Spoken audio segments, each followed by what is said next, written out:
As train service reaches an all-time high, Tri-Rail is now dealing with cost concerns, and officials say that money will have to come from the counties. CBS News Miami's Joan Murray is at the Tri-Rail station in Pompano Beach to break down those numbers for us. Joan, what's at stake here?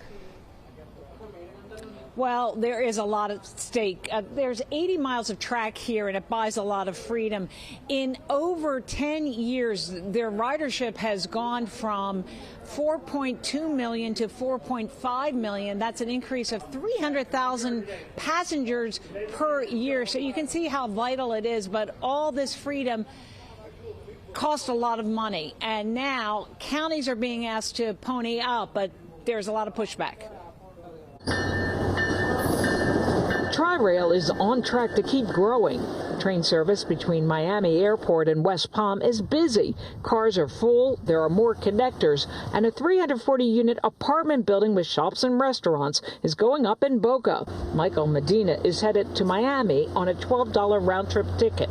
Usually it's when I'm meeting friends there and I don't want to deal with parking or whatever. I'll just take the train there, and way more affordable than taking an Uber, because the parking in Miami is such a nightmare. Parking and congestion on 95 driving record ridership with 15,000 riders a day, 54 trains on weekdays at a cost of $3.50 to $8.50, $5 on weekends.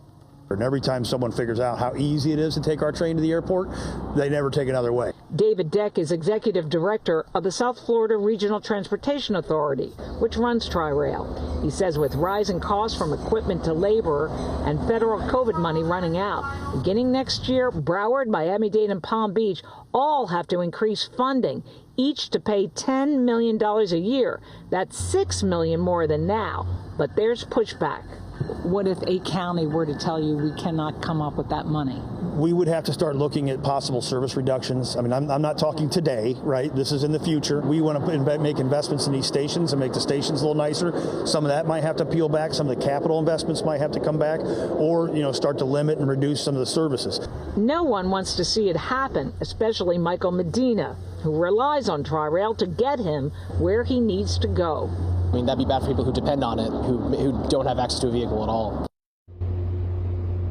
And there you see another train behind me on its way to Miami. It saves you a lot of time. Now, we're told that the talking goes on between Tri-Rail and the counties. Last time they ran into such a budget crunch was about 15 years ago during the recession. However, the federal government did come up with a grant which prevented a limitation in service. We'll keep you posted. In Pompano Beach tonight, Joan Murray, CBS News, Miami.